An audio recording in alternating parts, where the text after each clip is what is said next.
Hi guys, so I recently bought a cacao pod, and so this is what actual chocolate is made of. This is the raw ingredients before it gets fermented and before it gets roasted and ground up and then made into chocolate. So they're delicious. I saw this at a local grocery store and I bought one, and the pulp on the cacao nibs was delicious. It's probably the best one I've ever had. It wasn't underripe, it wasn't overripe.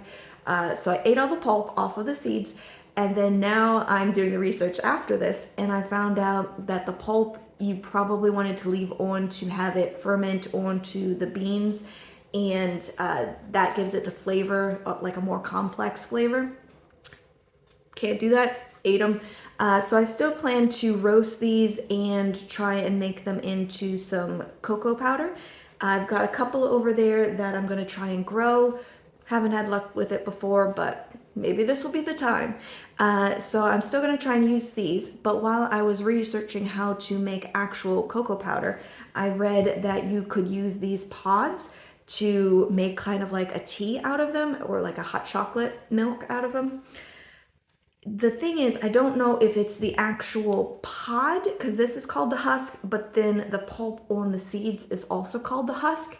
So in one of the comments, they didn't really specify just the husk. So obviously I don't have the pulp on the seeds to try, but I was going to try making a tea with the outer husk. So with any loose leaf tea, you just throw it into some boiling water and let it seep for, I'm guessing, maybe like 10, 15, maybe 20 minutes. So they like to make a iced tea version of it. And then another person chimed in and said they made like hot chocolate out of it. So I'm gonna try both. So right now I'm going to cut this up into smaller chunks. I've got some water boiling and we'll go from there. So I have them in some boiling water. They are going to seep for about 20 minutes. I probably should have cut them lower or like smaller. Don't know because there wasn't a recipe. So if you guys know, let me know. Look at how viscous this is. It's so slimy. I don't know if that's how it's supposed to be or not, but that's going to be interesting to drink. All right, so we're back to making it. So I poured about 2 scoops of sugar in here. I didn't measure it. I'd say it's probably about a tablespoon and a half. I'm gonna add some of this slightly cooled down tea, let's call it. I have a feeling I'm not gonna like it, so I didn't want to make the whole thing out of it. I'm just gonna make some. So I'm gonna treat it like, oh, it's so thick. I'm gonna treat it like it's tea. And so I am dissolving the sugar into the liquid, and then I'll split it up between 2 different cups I have ice in, and I'm going to add the milk into one like a hot chocolate, and then add the lime, because I don't have lemon, into the other one. And it is not, oh jeez, not dissolving. It is very, very thick. Come on. It's like oil and water. They do not want to mix. This might take a while. Let me get a smaller spoon.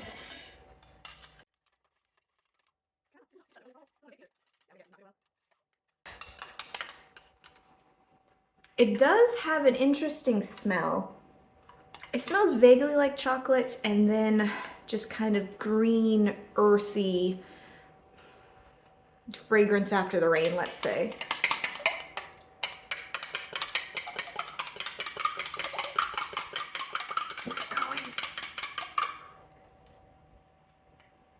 Okay, after all that stirring, it's still very thick on the bottom. It's dissolved a little bit.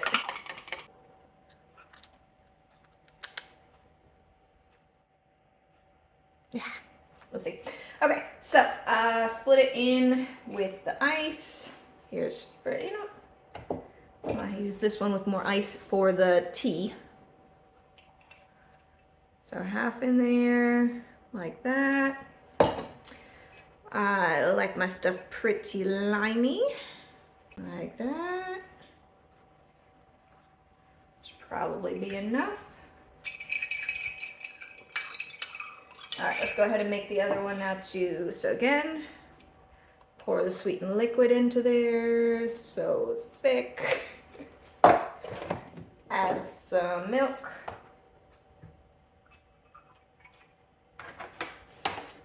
I probably added maybe like that much milk to the rest of it. Give it a stir. And let's see if it tastes like hot chocolate. So hot chocolate first.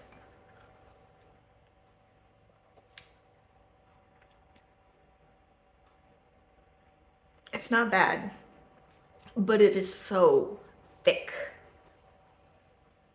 So thick. Like milk chowder. So, but it doesn't have the little nice chunks that chowder has. This is just thick. Ugh. Let's one more shot.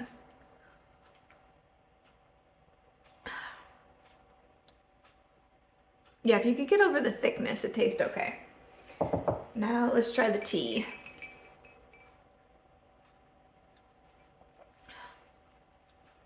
This one, I might have added too much lemon to it.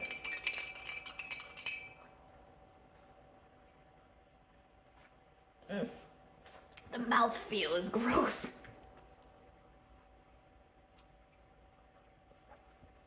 It's okay. Again, they're both good tasting, but very much if you don't like textures in your food, or weird textures, let's say, this is not for you. Maybe if you grew up on it, like the person commenting said that this was a favorite drink that their father would make for them, this would probably be delicious. But if you are just starting out, it takes some getting used to. So yeah, all right, enjoy. So I just realized what it is. It tastes like watery jello, or let's say cocoa watery jello. So the more I'm drinking of it and getting used to that texture, it's pretty good.